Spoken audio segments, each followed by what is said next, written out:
Sony makes exceptional TVs, and the Bravia 5 is no exception. This is a new TV line for Sony in 2025.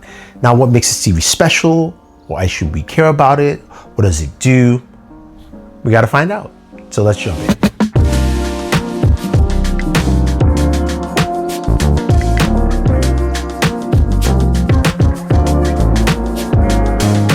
Hey guys, Thunder E here, and welcome to my review of the Sony Bravia 5. Now, I saw this TV set earlier this year. I have a video on it in Tokyo. I was invited by Sony to go check it out. They showcased the Bravia 8 OLED Mark II, the Bravia 5, and the Bravia 2 Mark II. Now, in-house, we have the 75-inch Bravia 5. Though the TV does range from a 55 to a 98. But we have the 75-inch here, and what does that mean? What does it mean in terms of unboxing it and what's in the packaging, all that fun stuff? Now, I have an unboxing video, so go check that out. But you definitely need a friend if you're going to be mounting this up or move this TV around, because the 75-inch without the stand weighs roughly around 79.5 pounds. So it's a bit heavy, but with a friend, it's easy to navigate and move around. Setting up the TV was pretty simple. I do like the fact that when you put in the feet, you don't use any screws, you just slide it in and it locks. It's a low profile, you can change the height if you need to. It's slightly thick on the sides, but a very nice clean look. The Sony logo off to the left-hand side. But this is a very nice looking TV. Now, the remote control is a standard Sony remote control that you would expect. Does have buttons at the bottom for different apps for like quick access, including Crunchyroll. So an anime fan, Sony has you covered right there. It does use two AA batteries. It's not rechargeable compared to the remote from the Bravia 9, but that again is a premium TV. So let's talk about the panel. What do we have here? It's a mini LED TV. I don't know what's the maximum nit brightness on this TV, but I'm sure FOMO knows. Definitely check out his channel. He knows the stuff. But the TV does present some very great, unique viewing. And when you're looking at content on this TV, that panel and the processing goes a long way. We all know Sony has the XR processing, and it shows when you're looking at content. It is vivid, it is vibrant, it is clear. Now, in terms of ports, you're looking at 4 HDMI ports. 2 of those ports are HDMI 2.1, which I'm happy I have 2, but I wish it was 4. You might want to connect to your gaming laptop. And the other thing too is your eARC port, which is port number 3, is the HDMI 2.1 port. So basically having a sound bar and having 2 consoles that support 4K 120 or console and PC, you have to swap it out. That isn't cool. I think that needs to change. Sony, just give us 4 or at least 3 minus the eARC port, which actually would make a lot of sense there. So in terms of those connectivity things, needs to change a little bit. But back to the viewing. Now, the one thing about this TV you realize when you're watching content is that as you go from app to app, Sony does a really good job switching to basically the best format for it. So you jump into, say, Amazon Prime, you're going to get Dolby Atmos. Same thing, of course, with Netflix. Because it supports Dolby Atmos, the auto switching is very fast, and also you can clearly visually see it, which is nice for the users to know, okay, you're getting to that like movie or viewing experience that you're looking for. Now, the operating system on this TV is Google TV, which is standard, and it flows very well. It works for what you need to, especially when just looking for apps and watching content. It's good at finding that for you. Now, speaking of that content, I want you guys to just look at some of the visuals here before we get into gaming.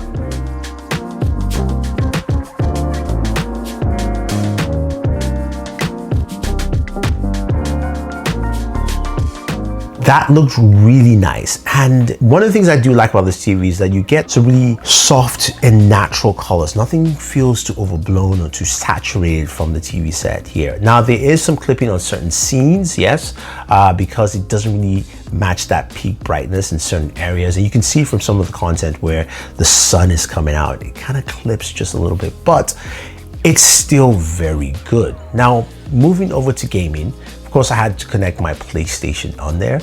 And first off, of course, this is optimized for PlayStation. All Bravia TVs really are, and it does a good job with that optimization. Things like HDR tone mapping, auto genre tone mapping, giving you the best PlayStation experience. But what does that mean for actual gaming. Make sure, of course, you connect to the HDMI 2.1 ports.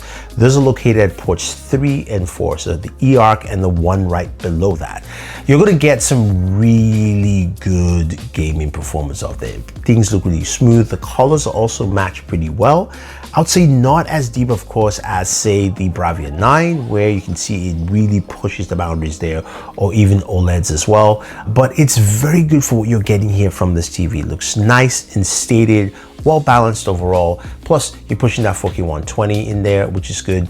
Game modes also carry from last year, so you still have similar game modes as well that you found on your Bravia 9. So that actually is something that you can use on the TV itself. But the gaming experience is very vivid, and I think we should look at some of my gameplay skill sets. But honestly, guys, I should be getting better at this. Not really.